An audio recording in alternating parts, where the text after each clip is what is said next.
වැදගත්ම දේ කොහොමද සක්කාය දිට්ඨිය සතර අපායට ඇද දමන්නේ කියන ප්‍රශ්නේ. පිටද රූපය මම නා රූපය මගේ කියලා අපි කොච්චර හිතුවත් විශ්වාස කරන්නේ. දැන් මේ කොච්චර ඉගෙනුවත් අපිට ඇති තියෙන විශ්වාසය මොකද්ද? මොකද්ද වරද්ද? රූපය මගේම හාමුදුරුවෝ ලේ රහ වෙනකන් කියන්නේ. ඒක මගේම තමයි. ඒක වෙන මොකද? එහෙම අදහසක් තියෙනවා. මගේ රූපය නම් මගේ මේ රූපය මට අයිති නම් ඒක රැක ගන්න ඕනද අත්හරින්න ඕනද? Tamanට අයිති දේවල් රැක ගන්න ඕනද අත්හරින්න ඕනද? අත්හරින්න නෙවෙයි රැක ගන්න ඕන කියලා අදහස එනවා. එතකොට පින්වතුනි යමක් රැක ගන්න Tamanට අයිති දේවල් රැක ගන්න බොරුවක් කියන්න උනොත් නොකිය ඉන්නවද කියනවද? කියනවද ඊයනේ? කියනවා. ඇයි කියන්නේ? බොරුව නොකියුවොත් Tamanට අයිති දෙයක් නැති වෙලා යනවා. හැබැයි සෝතාපන්න පුද්ගලයාට වරද්දා ගැනීම නැහැ. එහෙනම් ඔහු Tamanට අයිති නැති දෙයක් වෙනුවෙන් බොරු කියන්නේ නැහැ. ඒකයි වෙන්නේ.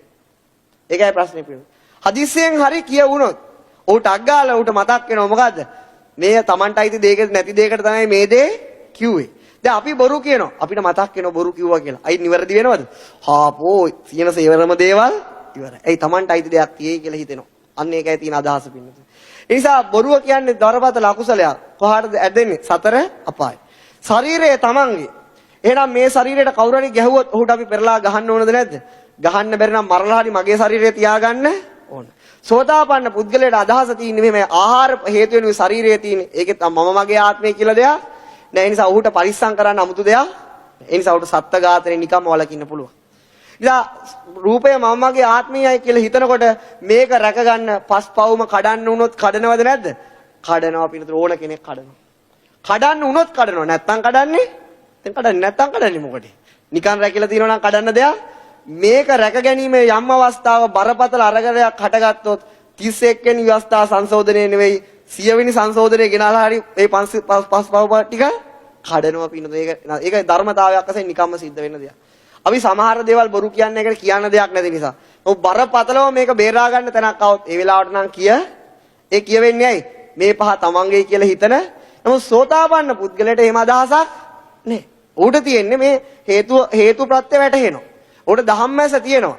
ධම්මැස කියන්නේ මොකද? හේතුඵල ධම්ම පිළිබඳව අවබෝධය ඌට තියෙනවා. ඒ නිසා පින්නදී මේ පංචස්කන්ධය තමන්ට අයිති නැති පංචස්කන්ධය තමන්ගේයි කියලා හිතන මේ දිට්ඨිය නිසා සත්‍යයා වැඩිපුරම නැඹුරු වෙන්නේ අකුසල් කරන්නද කුසල් කරන්නද? අකුසල් කරන්න. අකුසලයේ බර කොහාටද? සතර අපායට. අන්න ඒ නිසා බුදුරජාණන් වහන්සේ දේශනා කරනවා මේ යන සත්‍යයට නිරය මහා ගෙදරකි කියලා. එහෙනම් පින්නතුනි සෝතාපන්න පුද්ගලයා මුලින්ම වෙන්නේ මොකද්ද? සතර අපායෙන් නිදහස් වෙනවා. මොකකින්ද නිදහස් වෙන්නේ? සතර අපායෙන් නිදහස් වෙන. මොකද ඔහුට ඊළඟට හිත ගන්න අරමුණු වලට ඒ තරම් බරපතල අකුසල් හදන්න පුළුවන්කම සතර අපායට ගෙනියන අකුසල් ගණයට පත් කරන්න බෑ. මොකද සම්පූර්ණ වරද්දා ගැනීමෙන් නිදහස් වෙනවා.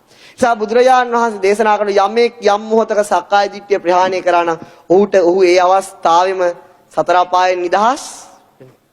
ඒ දෙකම එකට සිද්ධ වෙන දෙයක්. සක්කාය දිට්ඨිය නැති වෙන මොහොතේ මේ සතර අපායෙන් නිදහස් වෙන්නේ. ඒක තේරුම් ගන්න මෙහෙමයි.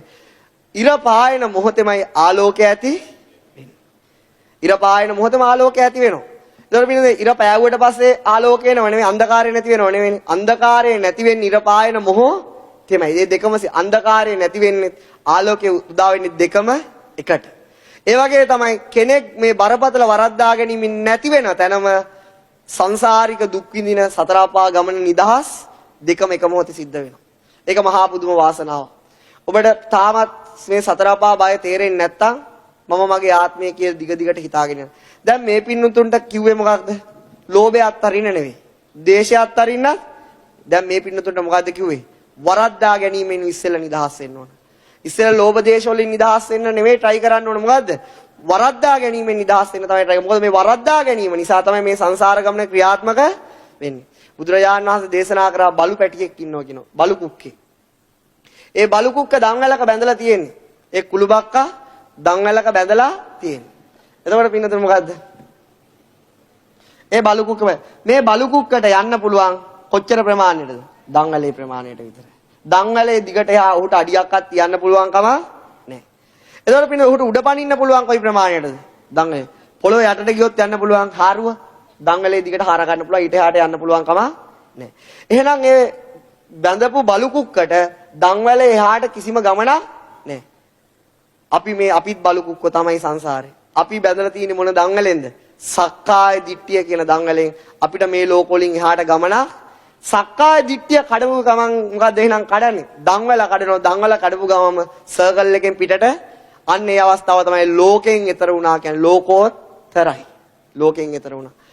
දංගලේ ඉන්න ගමන් ලෝකය තුල ඒ දේවල් විතරයි.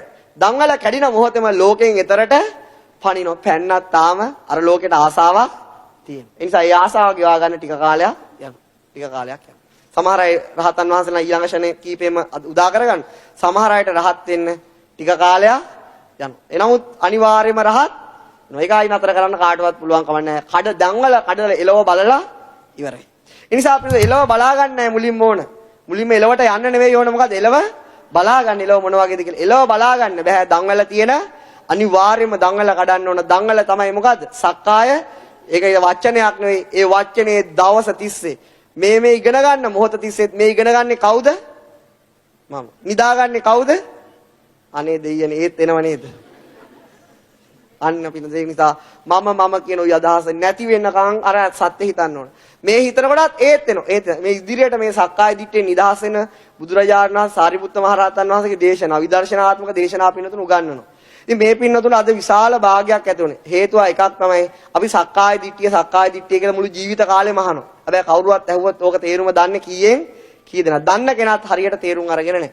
ඒ නිසා මම මේ පින්නතුන් කෙලින්ම ප්‍රශ්න කරේ නැහැ. එහෙම අවශ්‍ය නැහැනේ. නිසා මේ පින්නතුන් කියලා දීපු දේ මේ දෙක හොඳට තේරුම් ගන්න. මෙන්න මේ සක්කාය දිට්ඨිය කියන්නේ පොතේ පතේ ලියන දෙයක් නෙවෙයි. මේක 20 ආකාරයකට විස්තර කරන්න පුළුවන්. මම මේ කරපු විස්තරය තුළ 20 ආකාරයම තියෙනවා. එහෙනම් 20 ආකාරයක් කියලා තවත් පටලවා ගන්න ඕනේ මේ දේ මේ අතීත අනාගත තුනට සම්බන්ධ කරාම 20 ආකාරයම තියෙනවා. එතකොට පින්නතුනි මොකක්ද වෙන්නේ? කොහොමද තේරුම් ගන්නේ? ඔබට රූපය මමයි කියලා හිතනකොට ඒ තමයි සක්කාය දිට්ඨිය. ඔබට වේදනාව මමයි කියලා අදහස් එනකොට මේක තමයි සක්කාය දිට්ඨිය. ඊට පස්සේ මොකද්ද කරන්න තියෙන්නේ? ඊට පස්සේ බලන්න ඕනේ හේතුව. හේතුව බලනකොට තේරෙනවා ඒක දෙයන්නේ මම නෙවෙයි. ඒත් මමයි කියලා හිතනවා නම් මොකද්ද කරන්න තියෙන්නේ? නොකා ඉන්න. වැඩේ හරියටම හරියනවා. සතියක් නොකා ඉන්න. අන්න එතකොට වැඩේ හරියටම හරියනවා. ඒත් මේ කියපු දේ තේරෙන්නේ නැත්නම් එහෙම කරන්නේ.